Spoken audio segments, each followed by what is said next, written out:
예, 보통은 담임 목사님이 소개하시고 제가 올라왔는데 담임 목사님이 안 계시니까 저보고 올라가라고 해서 네, 올라왔는데 왜 늦었냐면 뻥튀기 얘기 담임 목사님이 하시다가 늦은 거예요. 제가 늦은 게 아니고요. 아니 그저 구역 중에 그 뻥튀기 하시는 분이 있다고 하셔서 그분 구역이 너무 잘 되고 너무 좋다고 저한테 막 자랑을 하시는 거예요. 그래서 뻥튀기 얘기를 듣다가 어떤 생각을 제가 하게 됐냐면 미국에서 뻥튀기가 엄청 잘 팔린답니다. 혹시 그런 건 알고 계시나요? 모르시는군요. 그럼 제가 알려드릴게요. 미국에서 우리나라 음식 중에 잘 팔리는 게 냉동김밥. 잘 팔리는 거 알고 계시죠? 예, 냉동김밥은 왜 잘 팔리냐면 그 속에 밀가루 먹으면 밀가루 속에 글루텐이라는 성분이 들어있잖아요. 그것 때문에 이게 탈나시는 분들이 있거든요. 근데 그 미국도 마찬가지인가 봐요. 그래서 이게 글루틴 없는 글루틴 프리 어소시에이션이라 그래서 글루틴이 없는 그런 음식을 선호하는 그런 모임이 있나 봐요. 그 모임에서 우리나라 냉동김밥을 소개를 해가지고 글루텐이 없다. 그래서 엄청 불티나게 팔리는 게 이게 냉동김밥이고 또 엄청 잘 팔리는 게 뻥튀기입니다. 뻥튀기는 왜 잘 팔리냐면 이게 다이어트 식품으로 알려져 가지고 잘 팔립니다. 먹으면 살도 안 찌고 포만감은 있고 또 그 위에다 뭐 얹어서 이렇게 먹잖아요. 얹어서 먹고 그러고 다 먹고 나면 아무것도 이게 버릴 게 없잖아요. 뻥튀기니까 버릴 게 없고 그래서 뻥튀기 아까 목사님 말씀하시던 그 생각이 나서 목사님한테 뻥튀기 얘기해도 되죠? 라고 허락받고 얘기하는 겁니다. 예, 그래요. 감사하고요. 오늘이 3주째. 이제 오늘은 이제 분노. 제가 2주 동안에는 이제 수치심에 대해서 얘기를 해드렸고, 그 다음에 두려움에 대해서 제가 얘기를 해드렸잖아요. 얘기해드렸고, 오늘은 이제 분노에 대해서 세 번째 강의 오늘 하도록 하겠습니다. 성경에 보면 사람의 감정 중에 최초로 나오는 감정이 부끄러움이라고 얘기를 제가 소개해드렸고 두 번째로 나오는 감정이 뭐라고 소개해드렸냐면 두려움이라고 소개를 해드렸습니다. 그리고 이제 세 번째로 나오는 감정이 제가 그동안에는 쭉 이제 분노라고 제가 쭉 소개를 해드렸어요. 그래서 분노하고 연결된 감정이 뭘까 하고 성경을 조금 더 봤는데 4장 13절에 보면 무거움이라는 감정이 또 나옵니다. 4장 13절에. 근데 분노는 그 앞에 나와요. 앞에 나오고 어디 나오냐면 4장 5절에 나옵니다. 그러니까 수치심은 2장에 나오고 두려움은 3장에 나오고 그 다음에 분노는 5장에 나와요. 그러니까 2장에 하나, 3장에 하나, 그 다음에 4장에 하나 이렇게 분노 나오고 그 뒤에 보면 이제 가인이 무거움이라는 감정을 또 얘기를 하고 있거든요. 그래서 오늘은 이제 무거움은 제가 얘기를 많이 안 할 거고요. 기회가 되면 얘기하고 이제 주로 분노를 중심으로 해서 제가 이야기를 해드리도록 하겠습니다. 그리고 이제 지난주에 제가 성인 아이, 유형 세 가지가 있다고 얘기해드렸는데 얘기한다 그래 놓고 제가 하나만 얘기하고 제가 말았거든요. 그래서 오늘 그걸 이어서 조금 더 얘기하고 바로 분노 쪽으로 가서 이야기를 해드리도록 하겠습니다. 사람이 두려움이 많아지면 마음속에 무서움, 두려움 이런 게 많아지면 나타나는 성인 아이. 성인 아이라고 하는 거는 뭐냐면 어른인데 몸은 어른이 된 거죠. 근데 마음은 뭐예요? 어린아이. 몸은 어른이고 마음은 어린아이. 이걸 성인아이라고 부릅니다. 우리가 흔히 어떤 얘기도 종종 하냐면 나이가 들고 이제 노인이 되니까 애가 되네 이런 얘기 종종 하잖아요. 근데 그런 사람들은 애가 된 게 아니고요. 처음부터 애였던 사람들입니다. 그래서 애 때부터 애여가지고 성인이 됐는데도 애였다가 나이가 들어서는 애가 드러나는 것 뿐이에요. 그래서 쭉 애였던 거예요. 노인이 돼서 애가 되는 게 아니라 처음부터 애였던 사람들인 거죠. 그러면 왜 애냐? 왜 애가 되냐? 왜 성장을 못하냐? 두려움 때문에 그렇습니다. 두려움은 지난번에도 얘기했지만 숨는 행동하고 관계 있다고 했잖아요. 두려움은 숨는다 라고 말씀해 드렸고 그 숨는 행동이 두려움인데 그 숨는 행동은 다 뭐하고 연결되냐면 도망간다고 얘기를 해드렸어요. 이게 숨는 게 다 도망가잖아요. 도망가서 숨고 그러잖아요. 도망가는, 즉 바꿔서 얘기하면 무슨 일이 벌어지면 혹은 무슨 일이 벌어질까봐 도망가 버립니다. 그러니까 예를 들면 내가 이제 이게 제가 상담을 이렇게 하다가 보면 이제 우울이 좀 심한 내담자들 중에, 사람들 중에 지하철을 못 타는 사람들이 있어요. 대중교통을 잘 못 타거든요. 그런 사람들은 이제 대중교통 타고 이렇게 지하철 타고 버스 타고 이런 거를 타면 사람들이 시선이 있잖아요. 이렇게 여러분도 지금 저를 쳐다보고 있잖아요. 이런 시선이 무서워서 무섭잖아요. 그 시선이 무서우니까 지하철을 안 타는 거예요. 그리고 대중교통 버스도 못 타고 그래요. 그래서 집 밖을 잘 못 나가요. 무서우니까. 이게 다 두려움 때문에 그러거든요. 이게 두려움은 항상 제가 지난주에도 뭐라고 얘기해야 되냐, 까봐라고 얘기했잖아요. 뭐뭐뭐 할까봐. 아직 일어나지 않은 일들이에요. 근데 일어날까봐, 그래서 미래감정이라고 얘기해드렸잖아요. 일어날까봐 도망가 버리는 거죠. 숨어버리는 거죠. 그럼 이게 도망가고 숨으면 어떤 일이 벌어지냐면 뭐가 일어나는지를 알 수가 없잖아요. 도망가 버렸으니까. 내가 지하철을 타봐야, 그 지하철을 타면 어떤 사람의 눈은 무서운 눈도 있겠지만 어떤 사람의 눈은 사랑스러운 눈도 있을 거고 어떤 사람의 눈은 측은한 눈도 있을 거고 여러 종류의 눈이 있을 거 아니에요. 그런 눈의 구분이나 종류를 못하게 돼요. 안 가니까 모르잖아요. 그렇게 해서 모르니까 결국은 성장할 수가 없는 거예요. 모든 성장은 뭐와 더불어서 오냐면 맞설 때 옵니다. 모든 성장은 뭐 할 때 온다고요? 맞설 때. 맞서야 돼요. 도전하고 맞서고 해보고, 그래 무슨 일이 벌어지는지 보자. 그러고 자꾸 머리 들이밀고 이래야 성장을 하는 거예요. 한국이 성장한 이유 중에 하나가 바로 그런 겁니다. 우리나라가 정말 1953년, 4년, 5년, 53년에 이제 6.25 전쟁 끝나고 그 뒤로 이제 53년, 4년, 5년, 60년대까지라고 얘기하면 좀 무리가 있겠네요. 아무튼 6.25 전쟁 끝나고 직후에는 한국이 세계에서 두 번째로 가난한 나라였습니다. 세계에서 두 번째로 가난한 나라. 굉장한 나라죠. 그게 한국이었습니다. 그러던 한국이 지금은 1인당 국민소득이 이제 3만 불이 넘었어요. 3만 불. 보통 3만 불이 넘으면 선진국이라고 얘기하거든요. 한국이 지금 한 3만 한 2천 불 정도 되는데 한 2년 전에는 이제 3만 한 4천 불 됐다가 조금 후퇴해가지고 3만 한 2천 불 됐습니다. 일본하고 별 차이 안 납니다. 일본이 1인당 GDP가 한 3만 5천, 한 3만 좀 더 잡았자 3만 7천, 8천 이 정도밖에 안 돼요. 우리하고 얼마 차이 안 나죠? 일본은 내내 선진국이었잖아요. 우리가 기억하는 한 선진국이었는데 우리나라가 거의 지금 따라잡았습니다. 그래서 엔화가 막 떨어져가지고 이제 곧 한국하고 뒤집어지는 거 아니야? 막 이런 생각을 했었던 때가 얼마 전이었습니다. 선진국 됐잖아요. 굉장한 나라죠.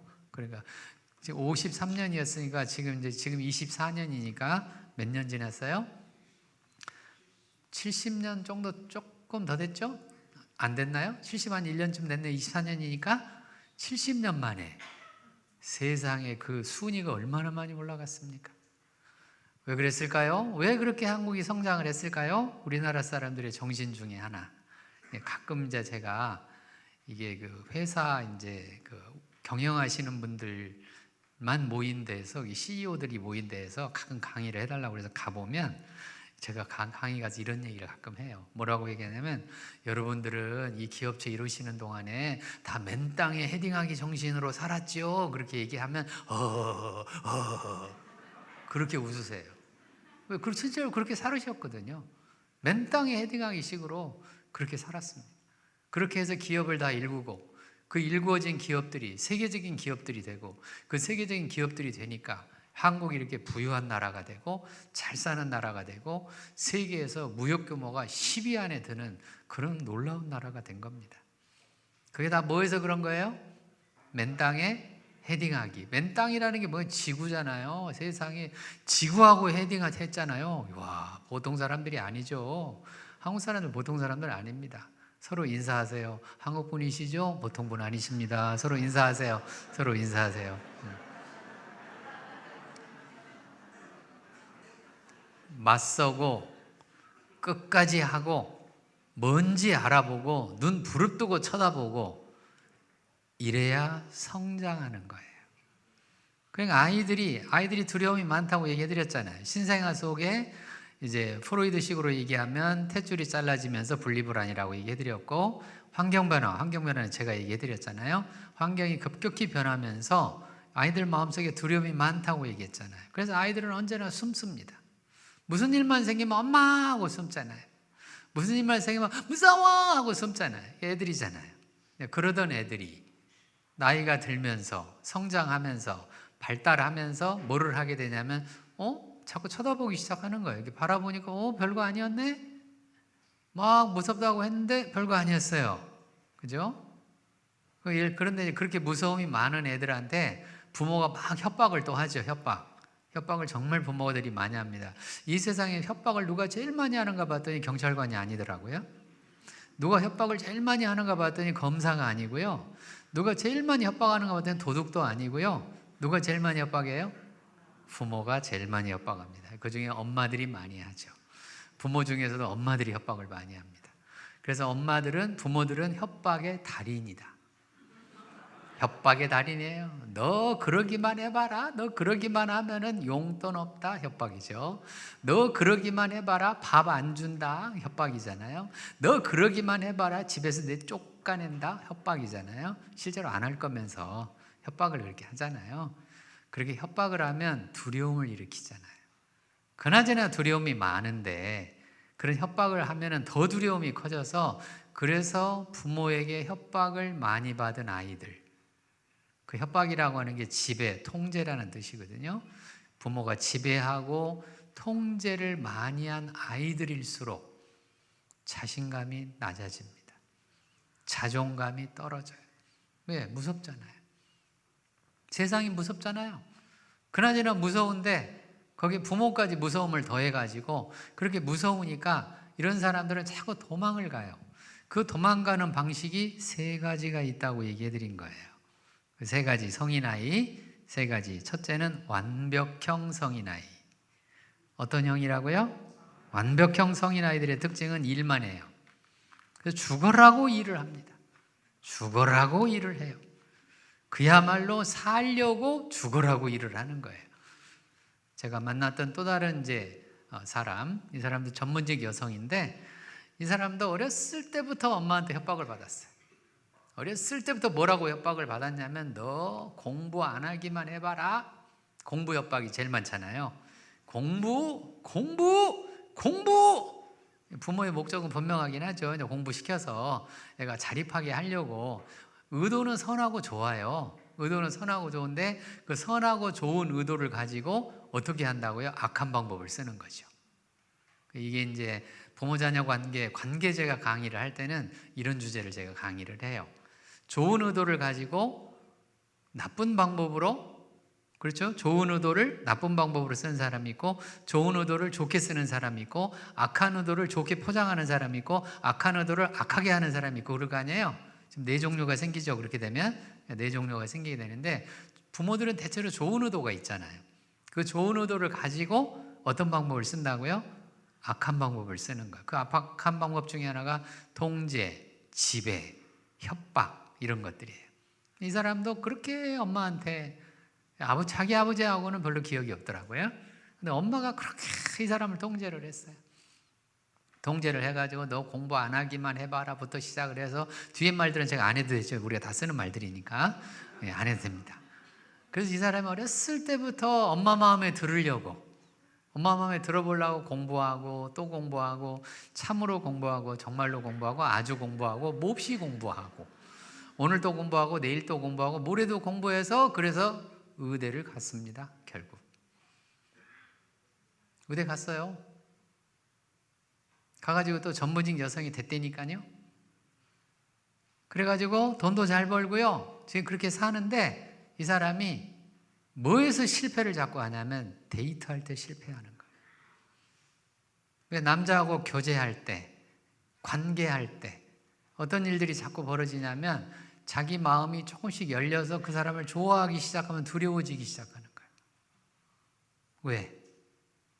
내가 저 사람을 좋아하기 시작을 하면 저 사람이 또 혹시라도 누구처럼, 그렇죠, 엄마처럼 나를 지배하고 통제할까 봐. 지배하고 통제할까 봐 마음을 못 열어요. 조금 좋아지려고 하다가 보면 차버리고, 좋아지려고 하다 보면 또 차버리고, 좋아지려다 보면 쌀쌀해지고. 이 여자가 차는 방법 중에 하나가 쌀쌀해지는 거잖아요. 데이트를 못해. 너무 외로운데, 마음은 너무 슬프고 안 좋은데, 누구를 좋아하고 사랑하고 싶은데 안 돼요.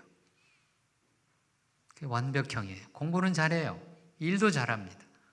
그래서 분명히 직장에서는 다 전문직 여성으로 성공한 사람이고 돈도 많이 벌고 사람들이 보기에 너무 좋아하고 그러는데 관계를 못하는 거예요. 특히나 정서적 관계를 못해요. 제가 지난번에도 얘기해드렸잖아요. 두려움을 줄이는 방법 중에 하나가 뭐라 그랬어요?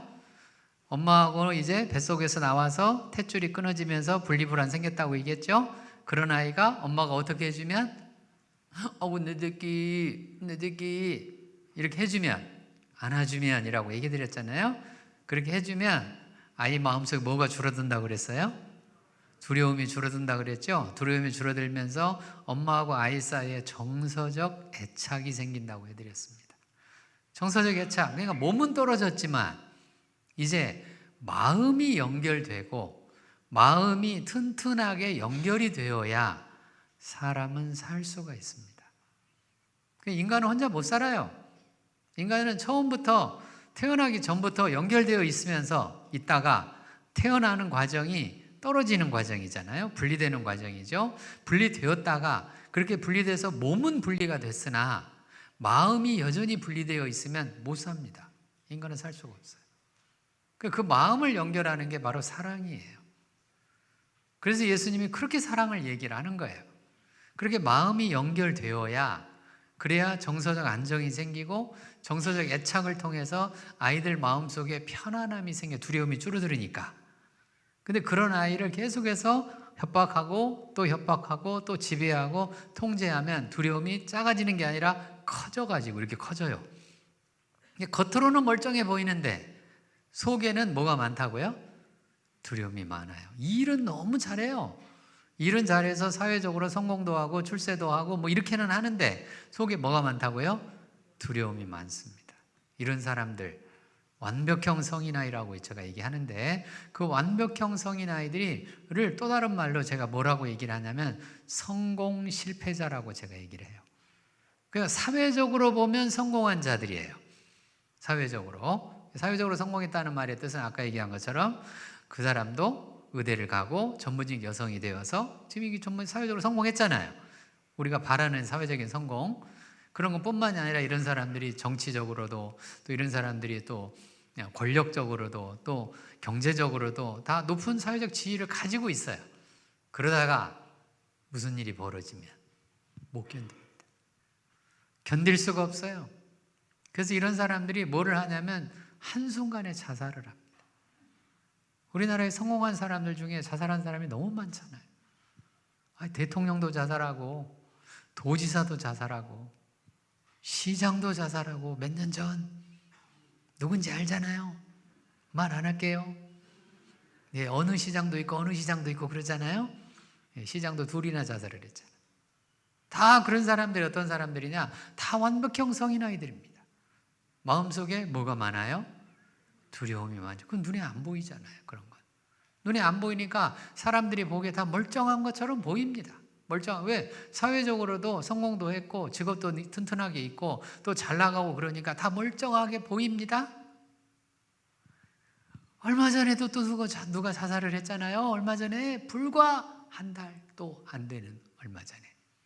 누군지 아시죠? 얘기해드려요? 안 해도 되죠? 그 사람도 잘 나가는 연예인이었잖아요. 자살했잖아요. 세상에. 완벽형 성인아이들. 다 두려움 때문에 생기는 현상입니다. 그런 사람들이 있는가 하면 또 어떤 사람들이 있냐면 성인아이의 또 다른 유형의 두려움이 많은 사람들 중에 오늘 주제하고 다 연결이 되는 사람인데, 이런 사람들은 지배형 성인아이가 있습니다. 아까는 완벽형 성인아이라고 얘기 드렸어요. 그래서 완벽형 성인아이들은 뭐를 잘하냐면 일을 잘합니다. 왜? 일에 매달려서 열심히 일하고 열심히 공부하고 뭔가를 완벽하게 일을 해내서 사람들한테 칭송받고 인정받고, 이게 이제 완벽형 성인아이들이거든요. 그런가 하면 지배형 성인아이들이 있어요. 그 지배형 성인아이들은 오늘 얘기하는 이 가인하고 비슷한 사람들이에요. 자, 가인을 잠깐 보겠습니다. 제가 지배형 성인아이하고 연결해서 가인하고 제가 얘기를 해드릴게요. 4장 5절에 가인과 그 재물은 받지 아니하신지라. 가인이 몹시 뭐하여? 분하여. 뭐가 나와요? 그렇죠. 분노가 나옵니다. 분노. 가인이 하나님한테 분노를 낸 거예요. 사람이 가지고 있는 감정, 첫째 2장에 부끄러움 나오고 수치심 나오잖아요. 3장에 뭐가 나와요? 아담이 하나님의 소리를 듣고 두려워서 무서워서 숨었잖아요. 두려움. 이제 4장 5절입니다. 4장 5절에는 가인이 하나님께 자기 재물 안 받으니까 분해가지고 심히 분하여, 그리고 안색이 싹 변해. 이 가인입니다. 자, 그 가인이 어떤 행동을 하냐면 이런 행동을 합니다. 8절에 가인이 그의 아우 아벨에게 말하고 그들이 들에 있을 때 가인이 그의 아우 아벨을 쳐 죽이니라. 우리나라 사람들이 잘 쓰는 말 중에 첫자 들어가는 말들이 참 많죠. 우리 먹어라 그럴 때도 어떻게 먹으라 그래요? 처먹어라 그러잖아요. 이 첫자 들어가는 말이에요. 좀 기분이 나쁘거나 좀 비하할 때는 쳐 죽인다, 뭐 처먹는다, 뭐 그리고 등 처먹는다, 이런 것도 있잖아요. 첫자 들어가는 말이 참 많은데, 가인이 자기 동생 아벨을 쳐 죽였습니다. 세상에 인류 최초의 살인 사건입니다.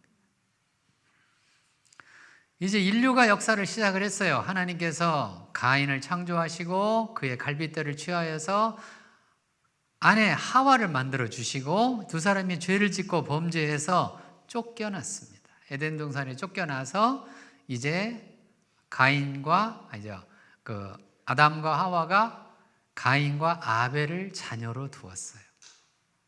이게 첫 번째 가정이잖아요. 인류의 첫 번째 가정. 그 첫 번째 가정을 두었는데 이제 가인이 분노로 인해서 자기 동생을 쳐 죽이는 일이 벌어집니다. 분노는 언제나 살인 행동하고 관계가 있어요. 자, 수치심은 무슨 행동이라고 그랬어요? 수치심 항상 뭐하고 따라다녀요? 커버링이라고 했죠. 가리는 행동, 덮는 행동이라고 얘기 드렸습니다. 잊어버리지 마십시오. 이런 지금 이 것들은 인류가 죽을 때까지, 멸망할 때까지 반복할 행동들이에요. 변하지 않습니다. 진리잖아요. 변하지 않아요. 수치심이 많아지면 가리고 덮는다. 오케이? 두려움이 많아지면 뭐 한다? 숨고 도망간다. 숨는 거나 도망가나 똑같다고 얘기 드렸잖아요. 두려움이 많아지면 숨고 도망가요. 남자들이 두려움이 많기 때문에, 남자들 두려움 굉장히 많습니다. 그래서 남자들이 뭐를 안 해요? 말을 안 하잖아요. 말을 안 해요. 남자들이 말을 안 해요. 왜요? 무서워서 그런 거예요, 그게. 와이프가 뭐라고 얘기를 하면 무섭거든요. 그래서 뭐 하는 거라고요? 말을 안 해요. 말을 안 해요. 말 안 하는 것도 이게 다 도망가는 행위예요. 숨고 도망갑니다. 화났습니다. 분노 났어요. 무슨 행동이라고요? 살인 행동이에요. 화와 분노는 언제나 죽입니다. 제가 어떻게 죽이는지, 왜 죽이는지 이건 조금 이따 제가 얘기해 드릴게요. 다 죽이는 행동과 관계가 있어요. 그러니까 감정하고 행동하고 다 붙어 있잖아요. 수치심, 가리고 덮는 행동, 두려움, 숨고 도망가는 행동, 분노는 죽이는 행동, 살인하는 행동. 최초의 살인 사건이죠. 인류 최초의 살인 사건이에요. 그러니까 죄를 지은 대가입니다. 이게 다 죄 지은 대가로 인해서 수치심도 생기고 두려움도 생기고 분노도 생기고, 이건 감정으로 얘기한 거고, 그 다음에 가리고 덮는 행동을 하고 숨고 도망가는 행동을 하고 사람들을 해치는 행동을 하는 거예요. 이게 다 죄의 결과입니다. 죄의 결과로 인해서 이런 일들이 벌어지는 거예요.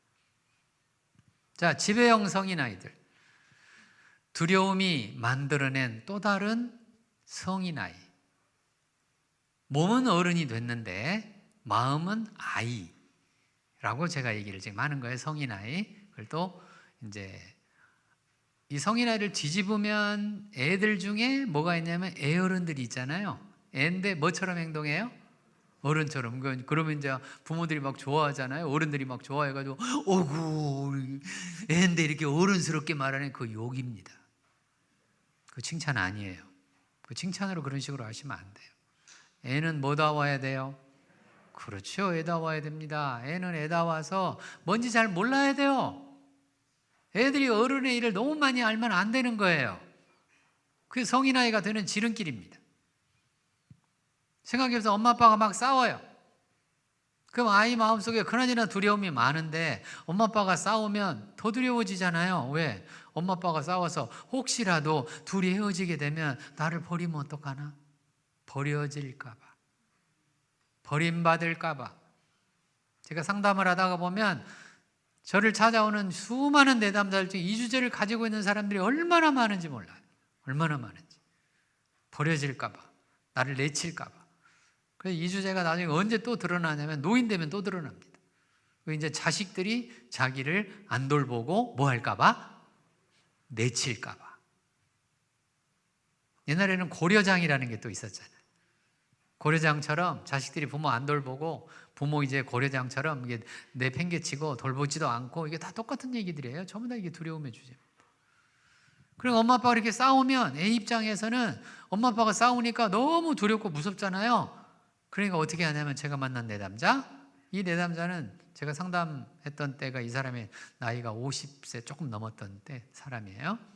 50세가 좀 넘었는데 이 사람이 자기 어린 시절을 얘기하면서 그렇게 울면서 얘기를 하는 거예요.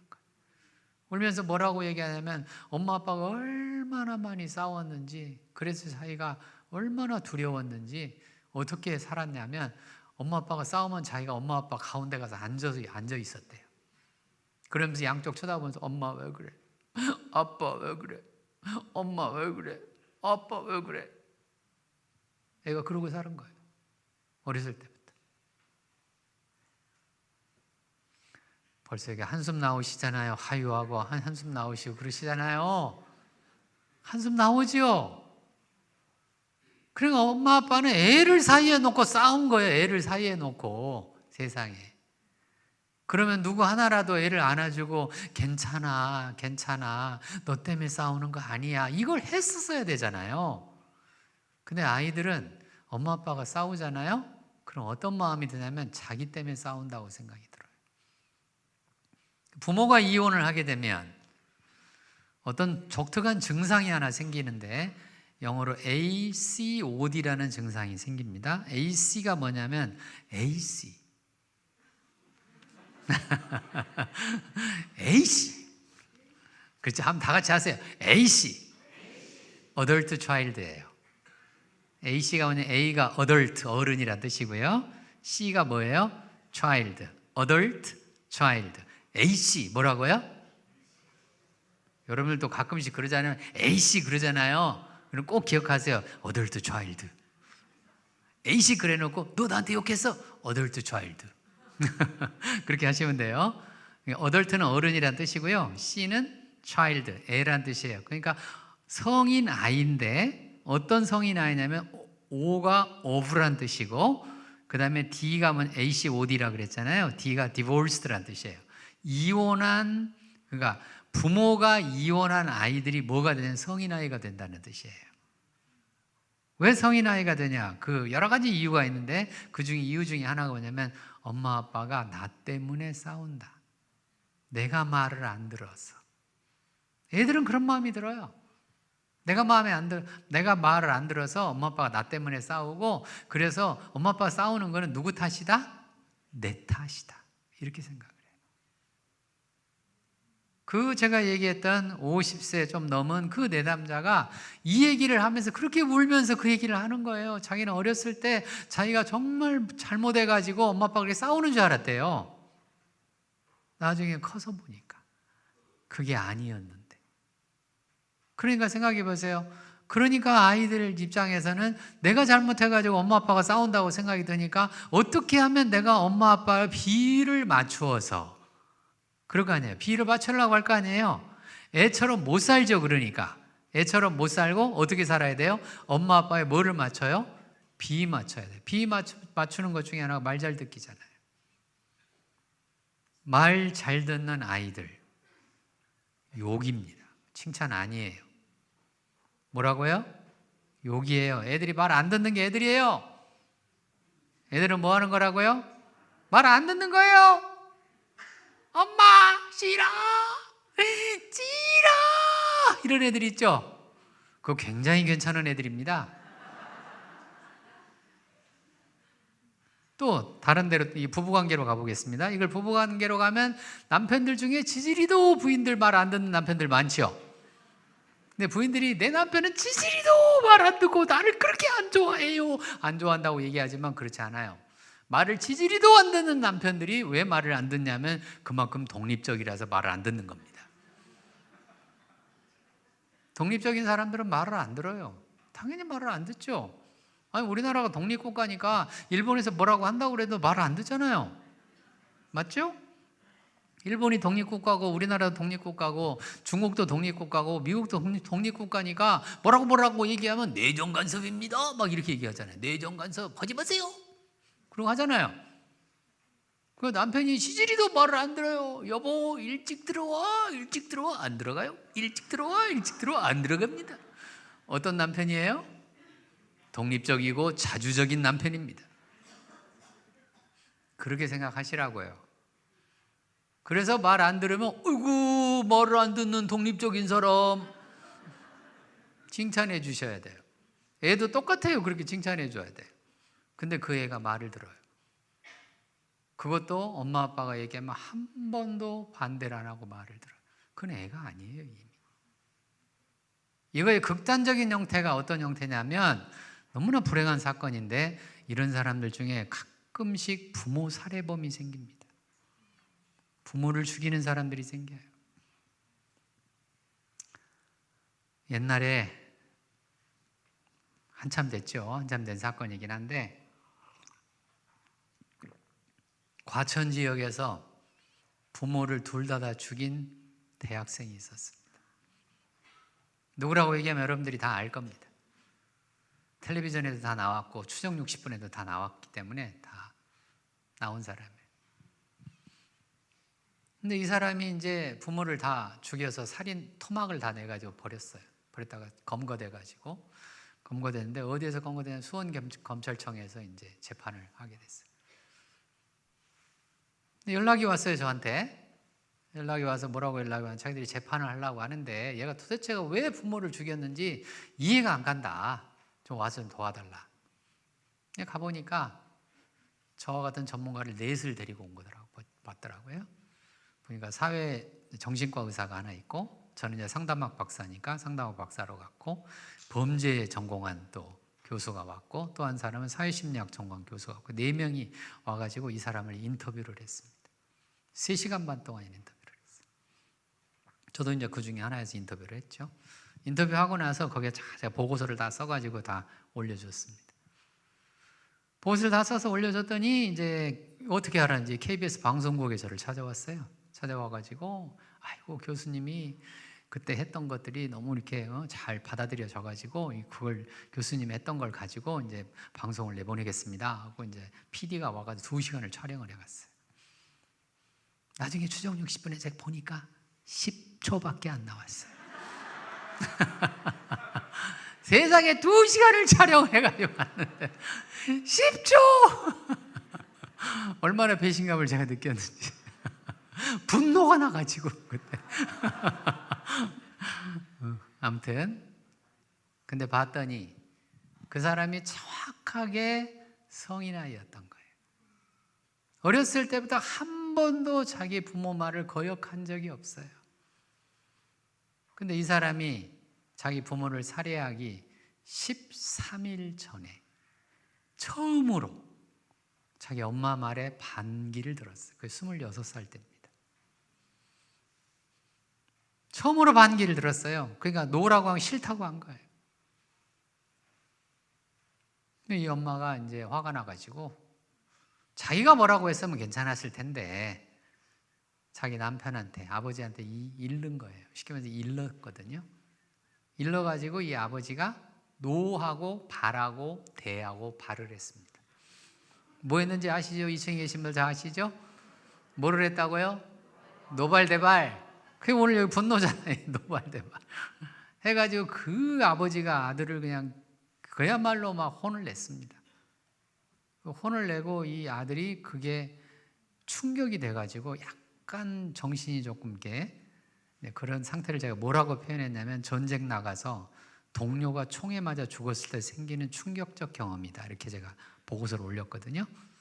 그 충격적 경험을 이 사람이 받고 그때도 딱 한 가지 생각밖에 안 났대요. 죽인다. 죽여야 되겠다. 실제로 이 사람이 자기 엄마 아버지를 죽이려고 망치를 가지고 잤습니다. 기어만 되면 죽인다. 텔레비전에 다 나왔기 때문에 제가 다 얘기를 해드리는 거예요. 이미 다 공개된 사건이기 때문에. 실제로 13일 후에 엄마 아버지가 잠잘 때 다 쳐서 죽였습니다. 쳐 죽였어요. 오늘 여기 똑같잖아요. 분노. 쳐 죽였잖아요. 가인의 살인사건이잖아요. 똑같이 이런 일이 벌어졌다고 카톡도 왔습니다. 받아보세요. 카톡. 맞다고 카톡도 오잖아요. 제가 그렇게 강의라면 어떻게 알고 카톡을 하는지는 모르겠는데 영적인 신호 같아요. 아무튼 그런 걸 제가 보고서를 써서 다 올려준 거예요. 검사가 이해할 수 있게. 그래야 공소를 하고 그래야 재판을 할 거 아니겠어요. 그래야 뭐 정상 참작을 하든지 뭘 하든지 할 거 아니겠어요. 그게 다 뭐하고 연결되어 있냐면 두려움하고 연결되어 있는 거예요. 이게 지배형 성인아이하고 다 연결되어 있는 거예요. 그러니까 지배형 성인아이들은 어떤 성인아이들이냐면 사람들을 지배하면서 내가 괜찮은 사람인 것처럼 보이려고 하는 사람들입니다. 그래서 이런 사람들은 뭐를 하냐면 성경에 보면 어떤 말이 나오냐면 교만한 눈이란 말이 나와요. 시편에 보면 그런 말이 나옵니다. 교만한 눈이라고 나오는데 영어로 haughty eyes 표현이 그렇게 돼 있어요. haughty eyes 무슨 뜻이냐면 이렇게 보는 거예요. 이것들 봐라. 저것들은 왜 또 2층에 앉아 있는 거야? 이 haughty eyes예요. 이게 교만한 눈, 거만한 눈, 오만한 눈. 왜? 무엇이 그렇게 만드냐면 두려움이 그렇게 만듭니다. 내 안에 두려움이 많으니까 이 두려움이 나를 어떻게 자꾸 만들려고 하냐면 내가 괜찮은 사람, 내가 대단한 사람, 내가 힘센 사람, 내가 굉장한 사람. 이게 오늘 분노의 주제입니다. 분노는 두 가지 주제가 있어요. 하나는 내가 세다. 또 하나는 뭐예요? 내가 옳다. 화난 사람들, 분노하는 사람들 언제나 주제는 두 가지 중에 하나입니다. 내가 뭐라고요? 세다. 내가 또 뭐라고요? 옳다. 그러면 세다라고 말하는 사람들은 어떤 사람들이냐면 강자를 지향하는 사람들입니다. 강해지고 싶은 사람들, 세지고 싶은 사람들, 권력을 갖고 싶은 사람, 힘으로 뭐를 해보고 싶은 사람들, 이런 사람들은 세다 쪽으로 가요. 그러니까 남자들이 약자 괴롭히는 남자들 많잖아요. 참 못난 남자들이죠. 약자 괴롭히면서 뭐라 그러냐면 내가 세지. 그런 남자들 많잖아요. 그런데 눈을 뭐해요? 불아래요. 눈 불아리고 소리 지르고 막 이런 남자들 있잖아요.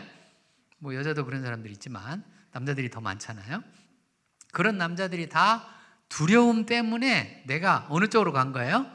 세다 쪽으로 간 거예요. 나 세. 인류의 모든 전쟁의 역사는 이것 때문에 일어납니다. 누가 더 센지 보자. 지금도 국제사회 질서라는 게 다 이것 때문에 벌어지지 않습니까? 지금도 미국하고 중국하고 갈등이 많잖아요. 왜요? 지금 중국이 거의 미국의 80%를 따라잡았거든. 미국이 이걸 못 견디는 거예요. 그걸 우리가 자주 듣는 용어로는 패권주의란 말을 자주 들었잖아요. 패권주의. 미국이 세계를 지배하고 패권하고 있는데 그 패권주의를 이제 나타내는 것 중에 하나가 달러입니다. 달러. 미국 달러 있잖아요. 미국 돈을 달러라고 하잖아요. 그걸 달러 패권주의라고 부르거든요.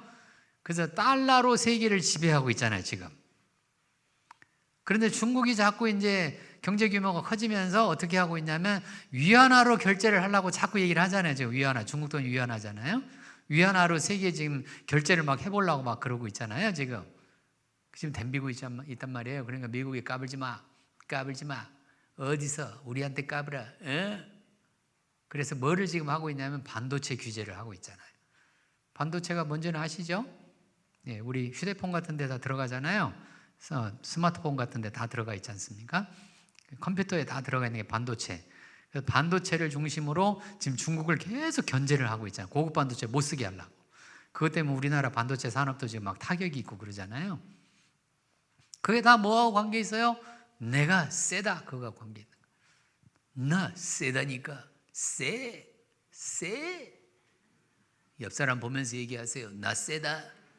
옆 사람 보면서 얘기하세요. 나 세. 네가 센 게 아니야. 내가 세단 말이야. 애들도 그러잖아요. 애들도 막 우리나라는 세다라고 할 때 그 내가 세를 나타내는 방법 중에 하나가 내가 너보다 나이가 많잖아 이겁니다. 애들도 보면 그러더라고요. 애들, 야, 내가 너보다 1살 많잖아. 1살. 너는 4살이고 나는 5살이야. 5살. 애들이 그러잖아요. 애들은 워낙 작으니까 1살이라도 많으면 더 많다고 세다고 지금 그러는 중이잖아요. 한국에서는 나이 먹으면 벼슬하는 것처럼 생각하잖아요. 나이 벼슬 아니에요. 혼동하지 마세요. 나이 드신 분들 벼슬 아닙니다. 혼동하지 마세요. 어디 어른한테 까불어 그러지 마세요. 그러지 마시기 바랍니다. 나이 먹었다고 저절로 어른이 되는 게 아니에요. 다 어른다워야 어른인 거죠. 맞죠? 그러면 어른다워야 어른인 겁니다. 자, 그러니까 지배형 성인 아이들, 이렇게 분노가 나면 분노는 2가지 메시지가 있다고 얘기 드렸어요. 하나는 뭐라고요? 나는 세다. 지금 세다 쪽을 제가 얘기를 해드렸고, 또 하나는 뭐라고요? 옳다. 이 옳다 쪽은 어떤 사람들이 가냐면 약자들이 그렇게 주장합니다. 강자들은 어느 쪽으로 간다고요? 세다 쪽으로 가고, 약자들은 어느 쪽으로 가요? 옳다. 그래서 주로 여자들이 내 말이 맞잖아. 부부싸움 하면서 뭐라 그래요? 내 말 맞잖아. 길 가는 사람 다 바꿔 물어봐라. 네 말이 맞나? 내 말이 맞나? 아니, 둘이 싸우는데 뭐하러 길 가는 사람한테 물어봐. 뭐하러 길 가는 사람한테 둘이 싸운 걸 갖고 물어보냐고요. 약자들은 옳음을 통해서, 강자들은 힘을 통해서 둘 다 지배입니다. 하나를 도덕적 지배라고 제가 얘기를 하고, 또 하나는 힘에 의한 지배라고 얘기를 해요. 똑같아요. 그냥 약자나 강자나 똑같은 거예요. 화나면 다 똑같은 거예요. 화나면 약자들이 화내는 방식이나 강자들이 화를 내는 방식이나 다 똑같습니다. 별반 다르지 않아요. 강자들이 힘으로 지배하면서 지배하니까 이게 몸에 상처가 나요. 그래서 드러납니다. 금방 드러나기 때문에 우리가 그거를 폭력이라고 얘기하고, 그래서 경찰도 부르고 법적으로 재판도 받고 이러잖아요. 근데 놀랍게도 도덕적 지배는 잘 드러나질 않아요. 왜? 이게 마음으로 하는 거니까. 말만 하거든요. 잘 드러나지가 않아가지고 그것 때문에 상처받았는데 그 상처받은 거 가지고 재판받고 그러지 않잖아요. 잘 그러지 않잖아요. 근데 둘이 다 똑같은 거예요. 그래서 혼동하시면 안 돼요. 화났다는 말의 뜻은 언제나 지배적 행위입니다. 도덕적 지배를 하거나 힘에 의한 지배를 하거나 둘 다 상대를 뭐 하고 싶어 하는 거예요? 지배하고 싶어 하는 거예요. 그러니까 완벽형 성인아이 아까 제가 하나 얘기해 드렸고, 이제는 지배형 성인아이를 얘기하고 있는데, 내 속에 두려움이 많아지면 많아질수록 뭐가 많이 나게 돼 있다고요? 화가 많이 나게 돼 있어요. 그런데 그 화가 많이 나는데 그 화난 사람들이 내가 약자 입장에 있으면 자꾸 도덕적으로 가는 거고, 강자 입장에 있으면 힘으로 어떻게 해보려고 하는 거예요. 그 차이만 있을 뿐이에요. 똑같아요. 화라고 하는 감정은 이렇게 스펙트럼으로 보면, 스펙트럼이라고 하는 게 무지개처럼 본다는 뜻이에요. 보면은 이게 제일 약한 화가 뭐냐면 싫은 마음이에요. 우리 그런 거 있잖아요. 아, 나 저 사람 싫어. 우리 이런 그런 거 하잖아요, 우리가. 그 싫다라고 하는 감정이, 그것도 감정인데, 그것도 화라고 하는 감정이 가장 약하게 나타나는 게 이게 싫은 느낌이에요. 이거보다 조금 강도가 센 게 거슬려요. 그때부터 이제 거슬리기 시작해요. 왠지 저 사람은 거슬려. 여러분들도 제가 이제 강의하는데 이제 2층에 계시면 나 포함해서 강의하실 때, 아이, 강사 목사님 말이야, 강사 교수님, 아이, 뭔가 마음에 안 들어. 거슬려. 저 말투도 거슬리고, 거슬려.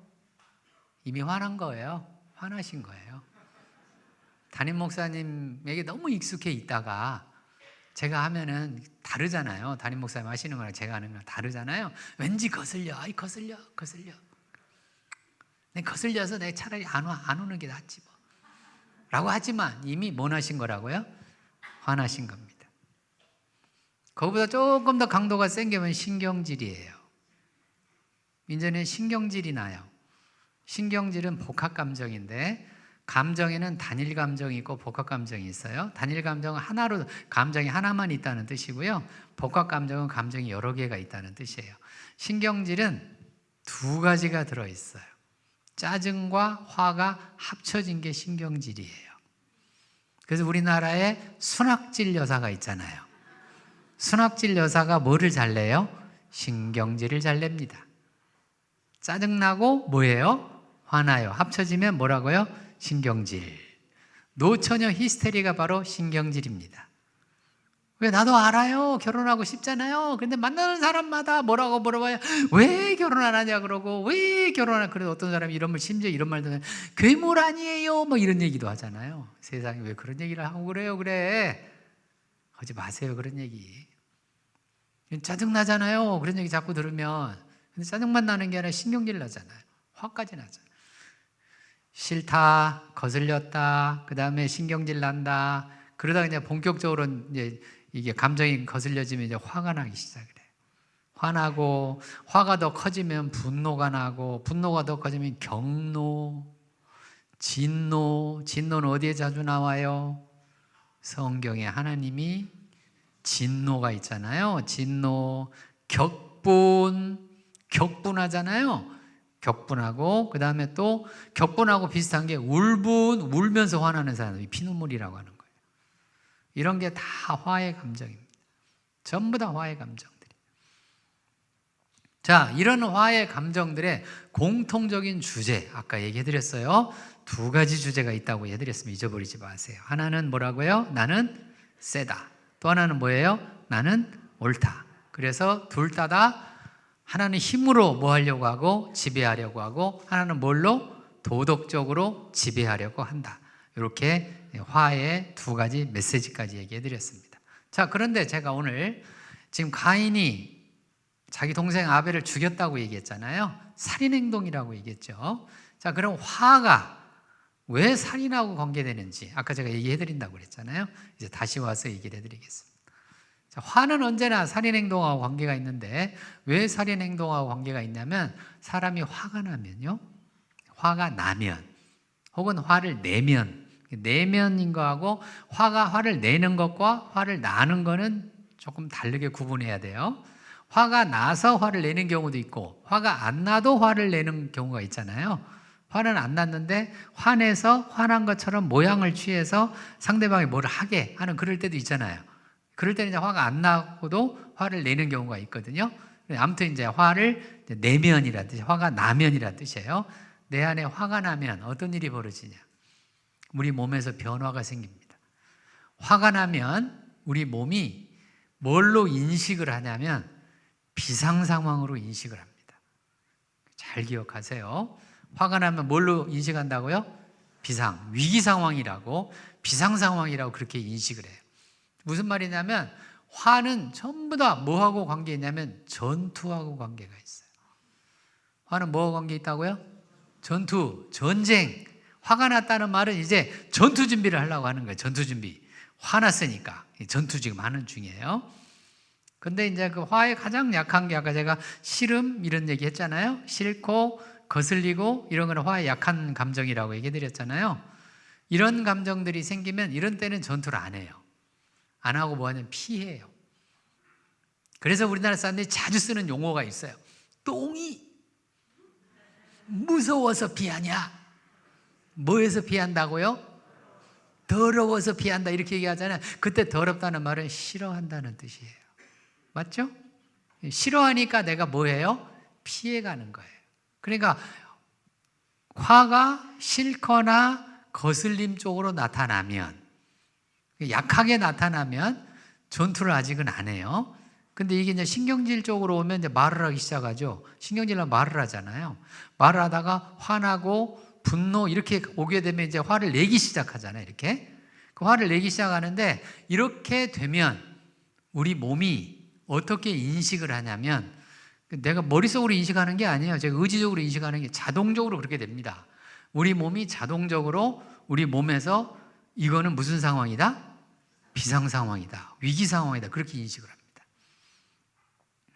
우리 몸이 그렇게 인식을 하면 우리 몸에서 변화가 생기는데 호르몬이 변화가 일어나요. 무슨 변화가 일어난다고요? 호르몬 변화가 일어나요. 코티졸이라는 호르몬이 있는데 그 코티졸이라는 호르몬이 분비가 되기 시작해요. 이게 이제 스트레스를 받으면 사람이 스트레스 받으면 코티졸이 분비가 되거든요. 우리가 공포 영화 볼 때도 코티졸이 분비가 되고요. 이 코티졸이라는 호르몬이 분비가 돼요. 이 코티졸이라는 호르몬은 어떤 역할을 하냐면 혈관을 축소시켜줘요. 혈관을 뭐 한다고요? 축소. 그래서 우리가 남양특집이라고 그래서 여름철에 막 뜨거운 여름철에 우리가 귀신 영화, 공포 영화는 항상 언제 상영해요? 여름에. 겨울에 상영 안 하죠? 겨울에 공포 영화 뭐 하는 거 본 적 있어요? 없어요. 여름철에 막 더울 때 하는 거예요. 더울 때 이렇게 이제 공포 영화를 보면 이게 오싹 하잖아요. 오싹, 오싹. 그 오싹이 왜 오싹이 돼요? 코티졸 때문에 그렇습니다. 코티졸이라는 호르몬이 나와서 혈관을 뭐 해줘요? 축소시키니까 몸이 추위가 생기는 거예요. 그러니까 시원해지는 거예요. 자, 그러면 이제 혈관이 이렇게 축소가 되면 이렇게 있던 혈관이 이렇게 줄어들어 이렇게 호르몬 때문에 이렇게 혈관이 이렇게 줄어들면 무슨 일이 벌어지냐면 피의 흐름이 빨라집니다. 그럴 거 아니에요? 강물도 그렇잖아요. 강물 같은 경우도 폭이 넓으면 천천히 흘러가죠.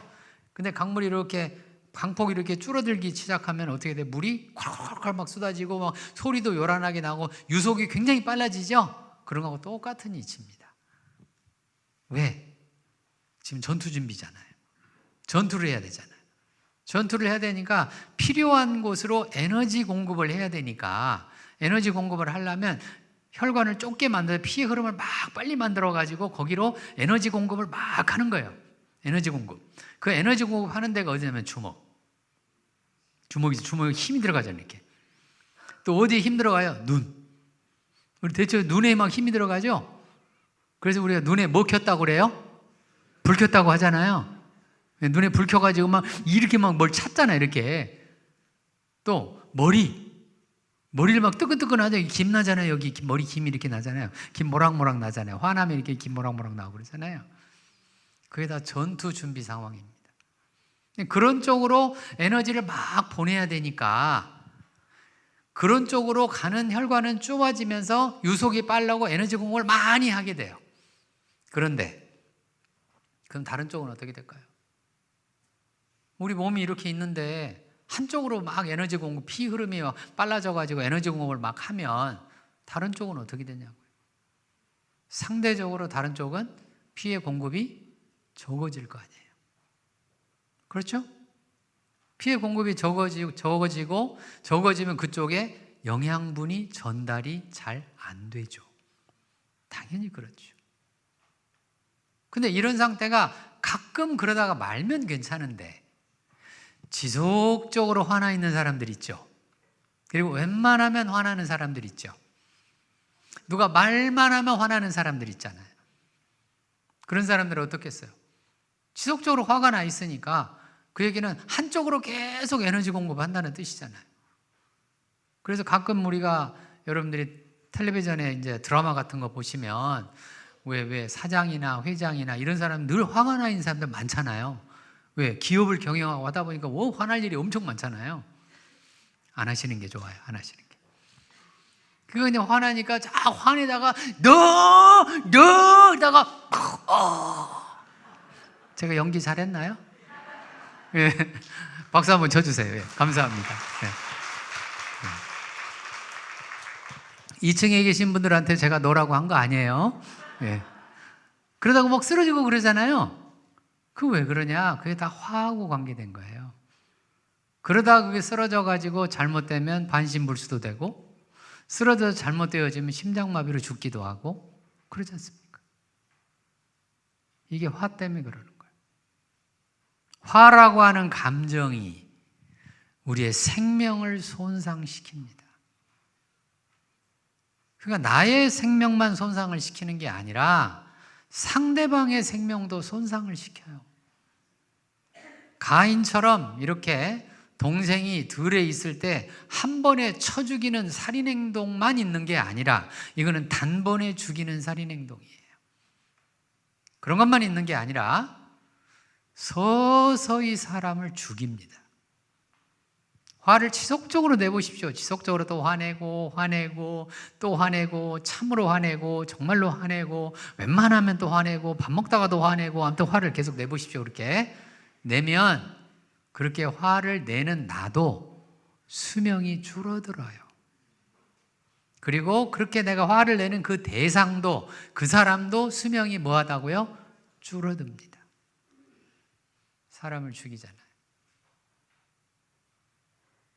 그러니까 예수님이 하신 말씀이 자주 하시는 말씀이에요. 병자들을 고쳐주시고 뭐라고 자주 얘기하시냐면 Go in peace, 영어로 Go in peace입니다. Go란 말은 가라, in peace, 평화롭게 가라. 이 말씀이 얼마나 중요한 말씀인지 몰라요. 사도 바울이 편지글에 바울서신이 여러 개가 있잖아요. 성경에 보면 그 여러 개 바울서신 중에 자주 나오는 말씀이 어떤 말씀이 나오냐, 특히 편지글의 앞이나 뒤에 뭐가 있냐면 평화가 너희와 함께 있을지어다. Peace be with you. 평화가 너희와 함께 있을지어다. 이 평화라고 하는 이게 얼마나 중요한지 몰라요. 마음이 평화로우면, 마음이 평안하면 우리의 피의 공급이 어떻게 된다고요?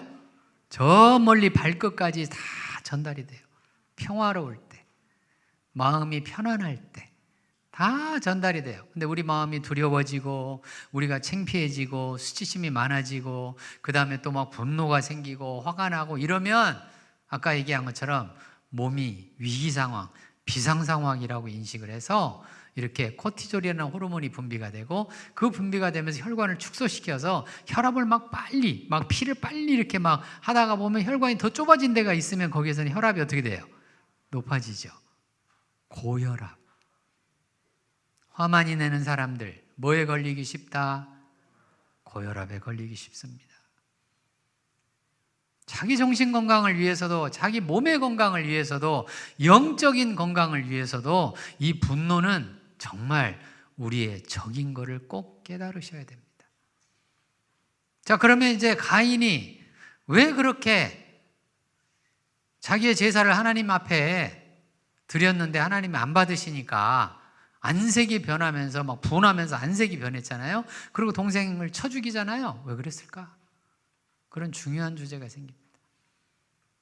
신학자들마다 이거를 바라보는 방식이 달라요. 어떤 사람은 제사로 이렇게 이야기하는 사람도 있고 어떤 사람은 정성으로 얘기하는 사람도 있고 어떤 신학자는 이걸 주석할 때 해석이잖아요. 주석이 이제 해석인데 해석을 할 때 제사, 피의 제사라고 하는 측면으로 해석하는 신학자들도 있고 이거를 정성이라는 측면으로 이렇게 해석하는 신학자들도 있습니다. 근데 신학자들이 그렇게 하는 거예요. 근데 저는 상담학자라서 이거를 다르게 봅니다. 제가 첫날에도 어떤 얘기를 해드렸냐면 성경 전체를 어떻게 이해할 수 있다고 얘기해드렸어요? 감정으로 이해할 수 있다고 얘기해드렸잖아요. 그게 감정에 의한 조직신학이라고 제가 얘기해드렸습니다. 첫 번째 주에 얘기해드렸어요. 지금까지 기억하시는 분들은 어떤 분들이에요? 열심히 반복하셨거나 감명을 받으셨거나 지금까지 기억 안 나시는 분들은 굉장히 좋으신 분들입니다. 기억 안 나는 게 좋으신 분들이에요. 왜? 잊어버리고 편안하시잖아요. 그죠? 불안해지면 사람이 막 반복하게 되거든요. 시험 보고 막 이러면 불안하니까 반복하잖아요. 자, 아무튼 기억해도 좋고 안 해도 좋다는 얘기를 하는 거예요. 자, 감정을 통한 제가 성경 전체를 꿰뚫어 보는 그런 조직신학 제가 얘기를 해드렸는데 그 측면으로 하나 얘기하겠습니다. 아까도 제가 잠깐 어떤 얘기를 해드렸냐면 엄마 아빠가 싸우면이라는 얘기를 해드렸잖아요. 자, 이제 아담과 하와가 에덴 동산에 쫓겨나서 어떻게 살았을까? 성경에는 안 나옵니다. 안 나오지만 저같이 이제 상담학자의 눈으로 성경을 바라보면 너무나 분명하고 확실한 게 있어요. 아담과 하와가 엄청나게 싸웠을 것이다. 맞죠? 왜요? 아담이 그랬잖아요. 하나님 물었잖아요. 아담한테 먹었냐? 라고 물었더니 하나님이 주셔서 너와 함께한 그 여자. 그 여자 누구예요? 자기 부인이잖아요. 자기 부인이니까 제가 그랬대요 라는 뜻이잖아요. 쉽게 말하면 핑계를 댔잖아요. 자기의 잘못이나 자기의 죄를 제가 잘못했습니다 이렇게 한 게 아니고 이 사람이 줬다니까요.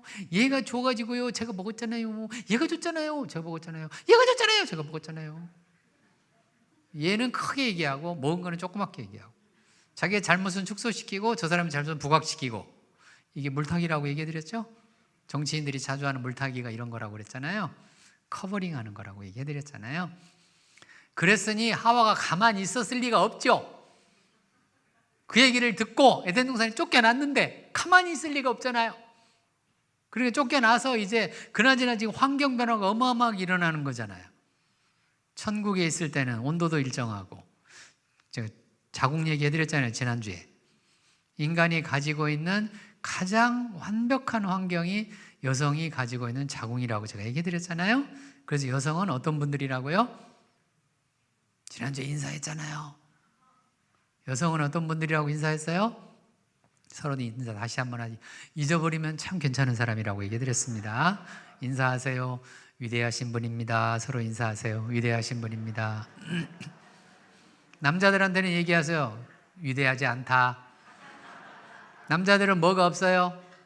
자궁이 없잖아요. 위대하지 않은 거예요, 남자들은. 남자들은 책임도 잘 안 지고요. 그래서 그러는 거예요. 여자분들이 위대한 겁니다. 하나님이 은혜를 베풀어 주셨다고 얘기했잖아요.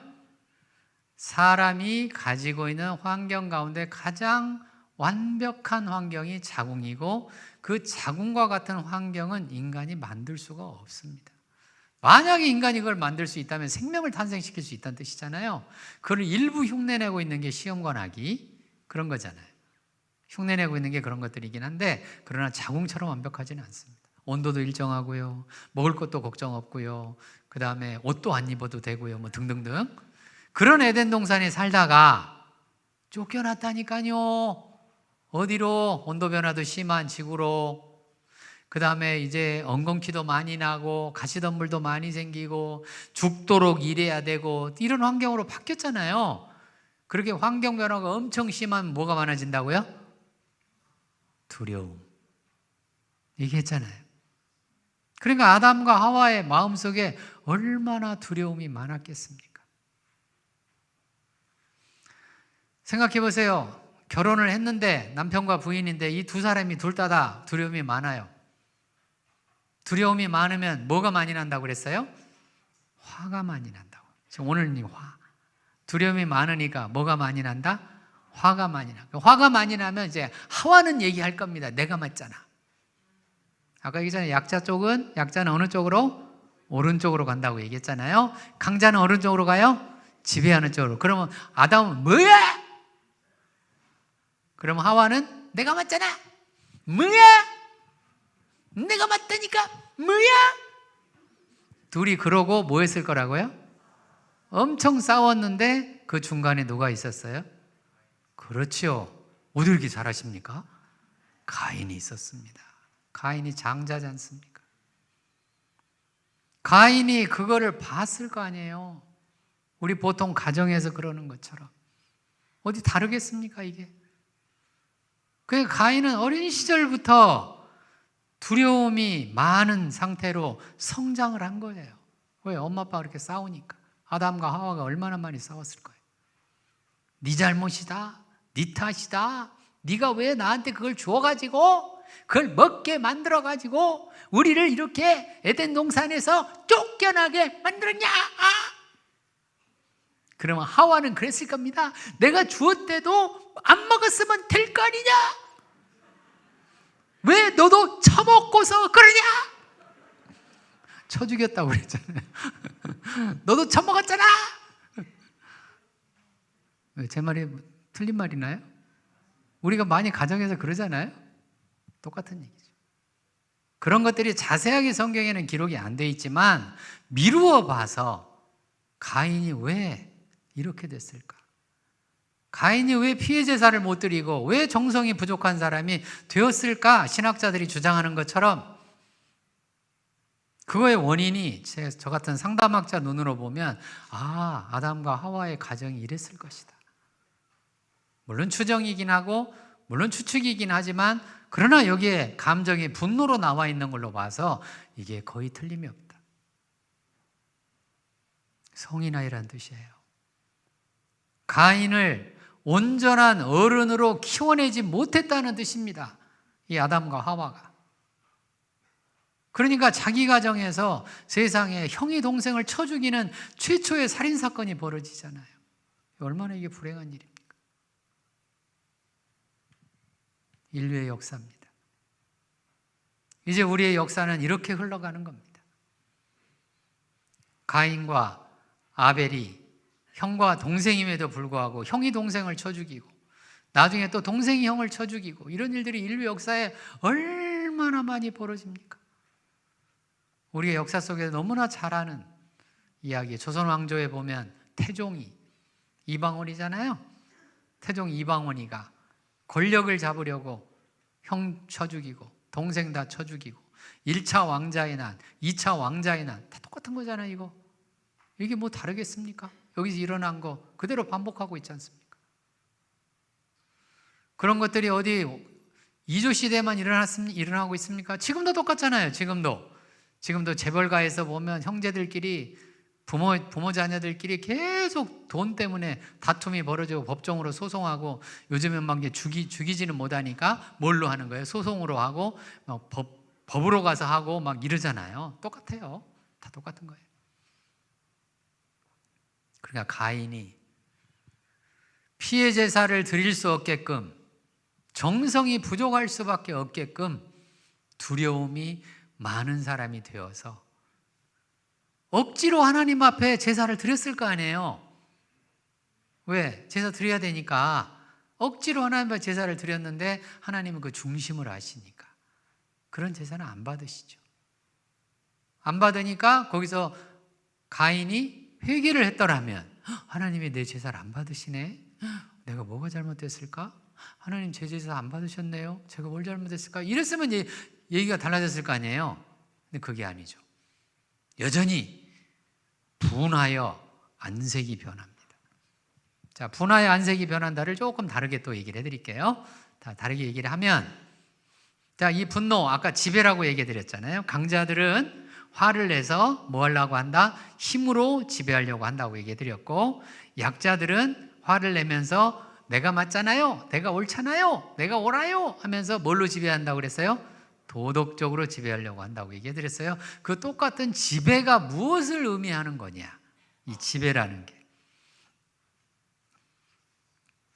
금방 가인이 하나님께서 제사를 안 받으시면 자기를 돌아봐야 된다고 얘기했죠? 하나님 내 제사를 안 받으시네? 왜 안 받으셨을까? 내가 뭘 잘못했지? 이렇게 회개하고 반성하고 하나님 앞에 나아가는 그런 자세, 이게 죄인의 자리라고 얘기해 드렸잖아요. 이렇게 가는 게 아니라 안색이 변하고 분노가 나요. 그럼 분노 쪽으로 갑시다. 내가 세다, 이 말은 뭔 말이에요? 하나님 아무리 그래 보세요, 내가 하나님보다 셉니다. 접수됐나요? 지금 중요한 얘기 해드렸습니다. 하나님 아무리 그래 보세요, 내가 누구보다 센다고요? 하나님보다 세요. 자, 이제 약자 쪽으로 갑니다. 약자들은 뭐라고 한다고요? 화가 나서 내가 뭐하다? 옳다. 하나님이 지금 제사를 안 받으셨어요. 안 받으셨으면 내가 뭘 잘못했지? 이렇게 가는 게 아니라 내가 옳잖아요. 내가 맞잖아요. 하나님 뭐라고 말씀해 보세요. 내가 맞다니까요. 이거를 누가 했냐면 욥이 그렇게 했잖아요. 욥이 자기가 불합리하게 부조리하게 자기의 가족이 죽고 양들이 다 죽고 하니까 계속 하나님한테 했단 말이에요. 하나님 내가 뭘 잘못했습니까? 뭘 잘못했어요? 하나님 계시면 나와보세요. 나랑 같이 법정에 좀 가봅시다. 욥이 그렇게 주장을 했던 거예요. 그랬다고 욥이 38장에 회개를 합니다. 하나님이 나타나시잖아요. 나타나시니까 욥이 내가 말로만 듣던 하나님을 눈으로 배웠사오니 그러면서 회개합니다. 욥은 그렇게 깨달은 거예요. 그런데 이렇게 분노가 나고 화가 나는 사람들은 신의 자리에 들어가는 사람들입니다. 누구 자리에 들어간다고요? 그렇습니다. 화, 분노 이거는 다 우리가 어느 영역에 들어가는 거냐면 하나님의 자리에 들어가는 거예요. 분명히 우리가 여기서 예배를 드릴 때 이렇게 성경 말씀을 듣고 예배를 듣고 말씀을 들으면 맞아 하나님이 계시고 그 다음에 나는 그의 백성이지 우리 이렇게 하잖아요. 이렇게 듣고 이제 어디를 가요? 집에를 가죠. 집에를 가가지고 가보니까 밥이 없어요. 집에 갔더니 뭐가 없다고요? 밥이 없어요. 집에 갔더니 설거지가 쌓였네. 그럼 이제 좀 짜증도 나고 신경질도 나고 이제 좀 이게 화도 날락말락하고 이러잖아요. 그럼 이제 그렇게 되어지면 벌써 어느 쪽으로 넘어가는 거예요, 이게? 내가 누구 자리에 들어가려고 그러는 거예요? 하나님 자리에. 우리가 얼마나 자주 그렇게 합니까? 얼마나 시시때때로 우리는 조건만 맞으면 우리는 하나님 자리에 들어가려고 그래요. 우리 그렇게 한번 해볼까요? 우리 조건만 맞으면 이런 거 한번 해볼까요? 우리 옆 사람 한번 따귀 한번 때려볼까요? 딱 한 대 때리면 어떻게 돼요? 화나죠? 그럼 순식간에 하나님 없어집니다. 순식간에 왜 나를 때려? 왜? 이렇게 되죠? 순식간에 하나님 없어져 버려요. 금방 예배 드리면서 하나님 이랬다가 딱 맞으면 금방 없어져 버려요. 참 인간이 그렇게 생겼습니다. 인간이 그런 존재입니다. 인간은 조건만 맞으면 시시때때로 자꾸 어느 자리에 들어가려고 하는 거예요? 하나님 자리에 들어가려고 하는 거예요. 이 세상의 사람들은 이미 뉴에이지 운동이라는 걸 통해서 뉴에이지라고 하는 게 새시대라는 뜻입니다. 새시대 운동을 통해서 이미 인간이 신이 될 수 있다고 생각을 하고 있습니다. 그의 대표적인 영화가 뭐냐면 어벤져스라는 영화입니다. 보셨어요? 어벤져스 영화 어벤져스에 막 여러 종류의 초능력자들이 나오잖아요. 날아다니는 초능력자도 있고 막 점프하는 초능력자도 있고 어떤 초능력자는 상기 변신하는 초능력자도 있고 어떤 또 초능력자는 안 보이게 하는 투명 인간처럼 하는 초능력자도 있고 뭐 이렇게 나오잖아요. 그게 어벤져스라는 영화예요. 최근에 우리나라에도 이런 거 막 나오잖아요. 우리나라에도 점점 이런 게 나와요. 가장 최근에 나왔던 우리가 많이 좋아하고 많이 봤던 드라마 뭐예요? 강남순. 강남순 보셨어요? 네, 2층에 계신 분도 보셨어요? 강남순? 안 보셨어요? 한번 보세요. 강남순인데 여자가 뭐예요? 힘이 어마어마하게 세죠? 예, 어마어마하게 힘이 세서 남자가 굉장히 약하게 나오죠. 나 힘없어 하고 쓰러지고 그러잖아요. 옛날에 여자가 쓰러지지 남자가 쓰러지잖아요. 강남순에. 왜? 지금 사회가 그렇게 인류가 그렇게 지금 변화해서 그 방향으로 가고 있는 거예요. 가고 있으니까 자꾸 인간이 뭐가 되려고 하는 거예요? 신이 되려고 하는 거예요. 절대자 신이 아니고 작은 신들. 그래서 God하고 S가 붙습니다. Gods. God. 하나님 할 때는 God하고 대문자로 쓰잖아요. 뒤가 S가 없잖아요. S는 복수형이니까. S가 없는데 God하고 딱 끝나는데 사람들은 다 뭐가 되려고 하는 거예요? 신들이 되려고 해요. 그 신들이 되려고 하는 종교가 그게 불교입니다. 불교는 모든 인간이 수행을 통해서, 수련을 통해서 뭐가 돼요? 다 부처가 되잖아요. 그래서 서양 사람들이 동양에 있는 불교에 관심이 많은 거예요. 그래서 푸른 눈의 사람들이 스님이 돼가지고 가끔 텔레비전에 나오잖아요. 그런 게 다 뉴에이지 운동 때문에 이렇게 된 겁니다.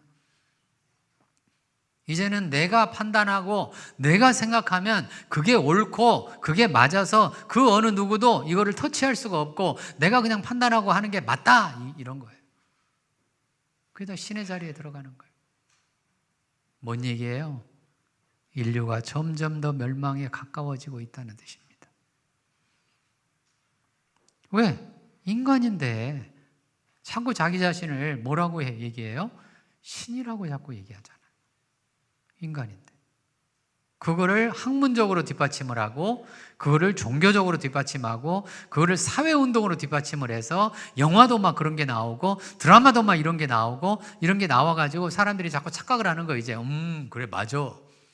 내가 생각하고 내가 판단하면 그걸로 그만이지 뭐. 누가 뭐라 그래? 내가 교회 안 나가면 그만이지 뭐. 누가 뭐라 그래? 사람들의 경향입니다. 세상은 그런 방향으로 흘러갑니다. 그런 방향으로 흘러가서 결국은 어떻게 되어지냐면 멸망할 수밖에 없게 돼 있어요. 성경을 통해서 보면 이제 성경의 창세기 3장부터 시작해서 멸망의 역사, 죄의 역사, 구원의 역사, 여러 가지로 우리가 부를 수 있긴 하지만 아무튼 이게 타락의 역사입니다. 계시록에 보면 새하늘과 새 땅이 나오는데 그 새하늘과 새 땅이 나올 때 보면 우리가 온전히 회복된다고 얘기가 나오잖아요. 그때 회복되어서 신이 되는 게 아니에요. 죄성이 없어지는 거예요. 죄성이 없어지는 것 뿐이지 우리가 이 세상에 살아가는 한 우리 인간은 어디까지나 언제까지나 인류가 멸망할 때까지 우리는 다 뭐로 살다 죽는다? 죄인으로 살다가 죽는 겁니다. 그런데 사람들이 뭐가 나기 시작하면 분노가 나기 시작하면 화가 나기 시작하면 내가 세다 이런 쪽으로 가거나 내가 옳다 이런 쪽으로 가거나 그래서 그거를 아예 문화적으로 사회적으로 종교적으로 학문적으로 다 뒷받침을 해가지고 인간이 신이다 이런 쪽으로 자꾸 가려고 하는 거예요. 왜 분노를 신의 자리에 들어가는 하나님의 영역이라고 얘기하냐면 생명을 취하기 때문에 그러는 겁니다. 아까 얘기해 드렸잖아요. 뭐라고 제가 얘기했냐면 분노는 다 뭐와 관련이 있다고 했어요? 살인 행위하고 관련이 있다고 얘기해 드렸습니다. 사람의 생명을 취할 수 있는 사람은 누구밖에 없어요? 하나님밖에 없습니다. 전 우주를 통틀어서 사람의 생명을 함부로 할 수 있는 이는 하나님밖에 없어요. 왜? 그분이 지으셨으니까. 그분이 만들었으니까. 이런 내용이 어디에 나오냐면 사도 바울 얘기에 나와요. 로마서에도 나옵니다. 아니 물건을 만든 자가 물건을 부실 수 있는 권리도 없냐? 그렇잖아요. 제가 만약에 이 컵을 만들었다라고 하는데 컵이 뭐라고 해요? 하나님 나를 왜 만들었어요? 그리고 하나님 왜 컵을 내 마음대로 이렇게 만들었어요? 그렇게 말하면 제가 컵 만드는 사람이 뭐라고 까불지마 못하고 없애버릴 수 있잖아요. 내 마음이잖아요. 맞죠? 우리는 하나님께는 우리는 언제나 도구적 존재입니다. 따라서 해보십시오. 우리는 하나님께 도구적인 존재다. 인간들끼리는 그렇지 않습니다. 인간들끼리는 도구적 존재가 아니에요.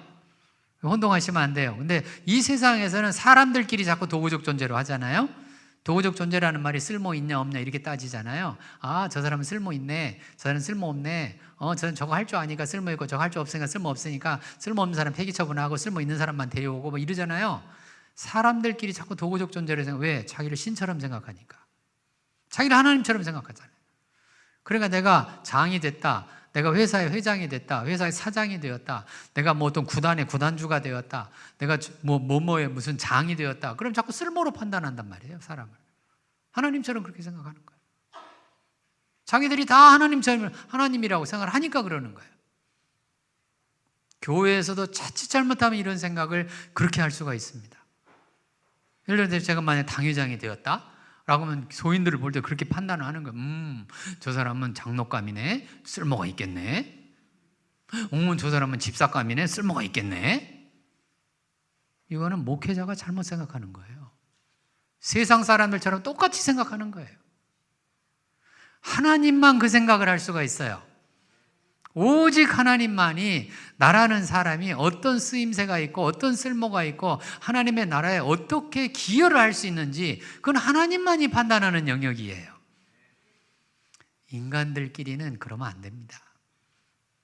사람들끼리는 서로 존중하고 서로 이해하고, 우리가 흔히 교과서에서 많이 배웠잖아요. 목적적 존재란 말을 배웠잖아요. 혹시 기억나시나요? 하도 오래전에 배워가지고 기억 안 나시는 게 지극히 정상이고요, 지극히 괜찮으신 분들이에요.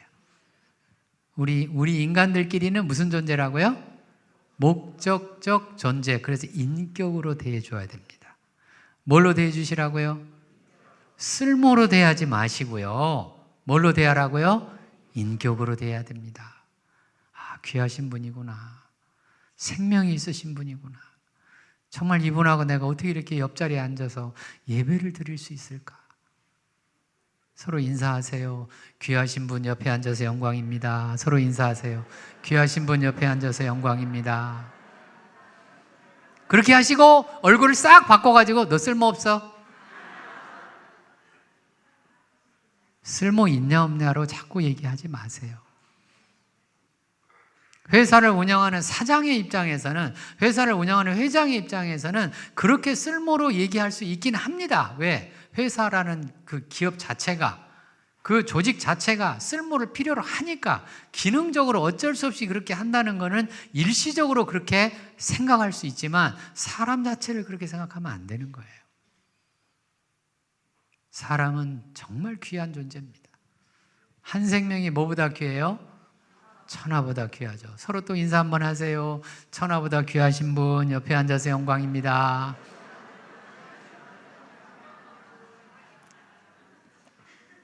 그런데 이제는 한마디 하세요. 귀하신 분인데 쓸모 있으시네요. 귀하신 분인데 쓸모도 있으시네요. 3주간의 강의를 제가 마무리를 하겠습니다.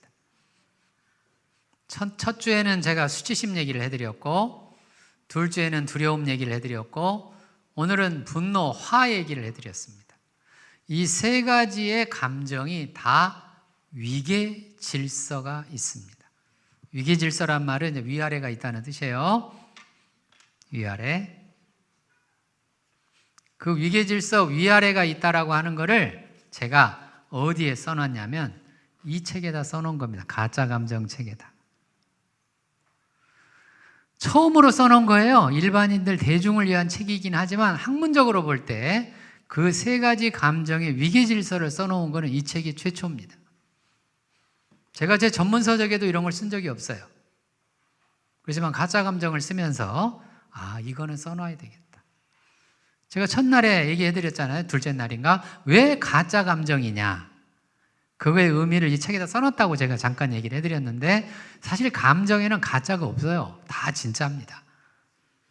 다 진짜인데 가짜 감정이라고 쓴 이유가 뭐냐면 세 가지 용어를 제가 알려드리겠습니다. 표면 감정. 필요하시면 쓰세요. 표면 감정이 있고, 이면 감정이 있고, 심층 감정이 있습니다.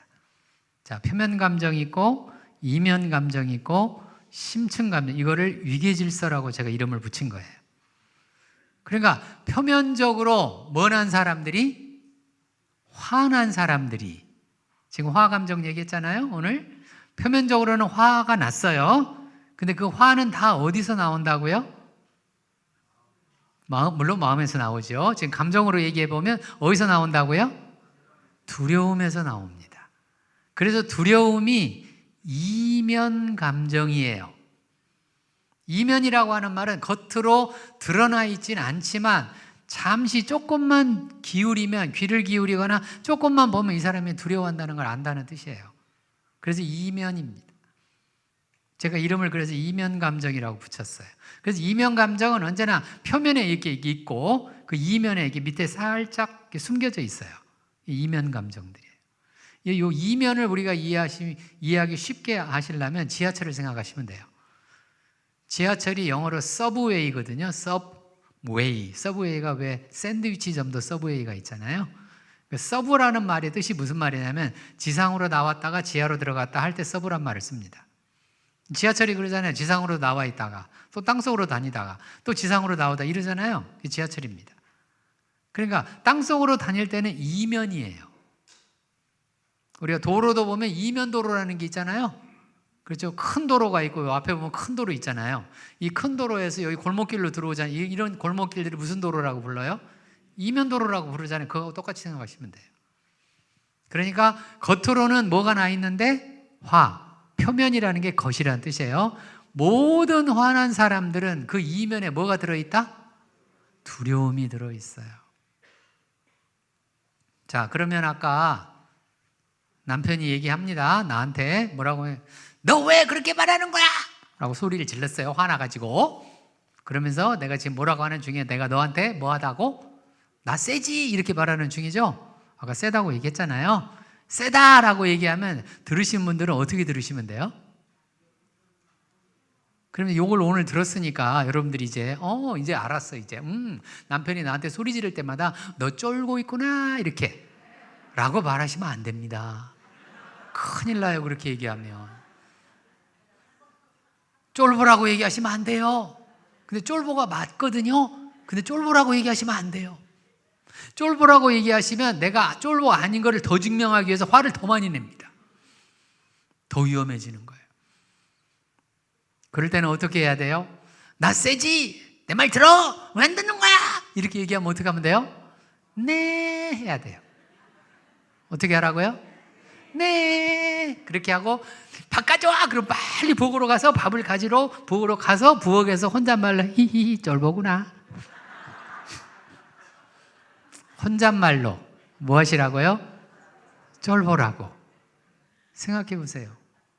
아니 자기가 얼마나 못났으면 세다고 얘기를 하나요? 그것도 약자한테. 이해되셨죠? 아니 정말로 센 사람들은 세다고 말 안 하잖아요. 아니 제가 남자니까 제가 평생을 살면서 저 남자입니다 이런 말 한 적이 없어요. 남자잖아요. 내 속에서 남자인지 아닌지 헷갈리면 그때부터 나 남자라고 주장을 할 거 아니에요. 맞죠? 그런 거하고 똑같은 거예요. 그러니까 얼마나 내가 두렵고 무서우면 자꾸 화를 내냐고요. 모든 화가 표면에 떠 있는 감정인데 그 표면에 떠 있는 감정 그 이면에 뭐가 있다고요? 두려움이 있어요. 그걸 깨달으셔야 돼요. 아, 내가 화가 날 때마다 신의 자리에 자꾸 들어가려고 하는 이유 중에 하나가, 하나님 자리에 내가 자꾸 들어가려고 하는 이유 중에 하나가 아무도 나를 못 건드리게 하려고 그러는구나. 두려워서 그러는구나. 참 불쌍합니다. 정말 안 된 거예요. 인류가 그렇게 생긴 거예요. 인간이 그렇게 생긴 거예요. 왜? 죄를 짓고 나서 이렇게 됐잖아요. 아버지죠. 그럴 때마다 아버지 하셔야 됩니다. 그러니까 그렇게 화낸 사람한테 대놓고 너 쫄보지 그러면 안 된다니까요. 그러지 말고 네 하고 어떻게 하시라고요? 빨리 가가지고 속에서 웃으면서 낄낄거리면서 쫄보라구나. 너는 밥이나 처먹어라. 먹고 떨어져라. 무서워하지 말란 얘기를 하는 거예요. 이해되셨죠? 표면 감정, 무슨 감정이에요? 이면 감정. 그 밑에 뭐가 있다고요? 수치심. 심층 감정이 수치심이에요. 수치심이 많으면 많을수록 내가 보잘것없고 내가 형편없고 내가 못나고 이런 마음이 많으면 많을수록 두려움이 커집니다. 왜 남들이 나를 뭐 할 것 같아요? 무시하고 얕보고 얕잡아보고 나를 자기들 마음대로 할 것 같고 막 짓밟을 것 같고 막 이런 마음이 들잖아요. 그러니까 두려움이 커지죠. 그 두려움이 커지니까 이 커진 두려움은 결국 뭘로 드러난다고요? 화로 드러나요. 얼마나 놀라운 성경 말씀입니까? 창세기 2장의 수심을 얘기하고 창세기 3장의 두려움을 얘기하고 창세기 4장의 분노를 얘기하는데, 이 감정들을 우리가 다시 보면 분노부터 만나고 그 밑에 두려움이 있고 그 밑에 깊은 곳에 수치심이 있단 말이죠. 제가 이 성경을 읽으면서 얼마나 놀랐는지, 정말 진리의 말씀입니다. 감정으로 봐도 진리의 말씀이에요. 구속사로 봐도 진리의 말씀이지만 감정으로 인간을 보더라도 이게 진리의 말씀이라서, 제가 사람들을 실제로 40년을 봤는데, 마음을 들여다봤는데 그 내면 세계에, 그 깊은 곳에 수치심이 없는 사람은 1도 없습니다. 의인은 없나니 하나도 없습니다. 로마서 그 말씀이 정말 맞는 말씀입니다. 여러분들이 3주간 저와 같이 감정에 대해서 공부를 했잖아요. 수치심 공부했고 두려움 공부를 했고 오늘 분노 공부를 했는데, 이 감정들에 지배당하지 마시기 바랍니다. 지배당하지 말고 이런 감정들을 잘 우리가 조절을 해서, 화가 안 날 수는 없잖아요. 우리가 인간이니까. 그리고 우리가 인간이니까 두려움이 없을 수가 없잖아요. 맞죠? 우리가 사람이니까 약해서, 우리는 보잘것없고 부족해서 수치심이 없을 수는 없지만 누구를 의지하셔야 돼요? 그렇죠. 하나님을 의지하셔야 됩니다. 내가 스스로 분노를 내서 내가 예수님을 대신하고 하나님을 대신해서 내가 저것들을 다 처벌을 하리라 이러지 마시고, 그러면 잘못됩니다. 그럴 때 기도하셔야 돼요. 하나님 보세요. 제가 또 화가 났네요. 제 두려움이 또 작동을 했네요. 제가 얼마나 못났으면 이렇게 또 화를 내고 두려워져가지고 저 사람들도 못 살게 굴고 저 사람도 지배해가지고 꼼짝 못하게 하려고 하는 이런 마음을 제가 또 가졌을까요? 하나님, 회개하셔야 됩니다. 그 회개를 꾸준히 하시는 분들, 이런 작업을 꾸준히 하나님 앞에 해 나가시는 분들, 인격의 변화가 옵니다. 제가 첫날에 말씀해 드렸잖아요. 인격의 변화는 하나님의 마음대로 바꾸시지 않는다고 얘기해 드렸잖아요. 왜? 이런 감정들을 우리가 스스로 다루고 맞서서 싸우고, 자기하고의 싸움이거든요.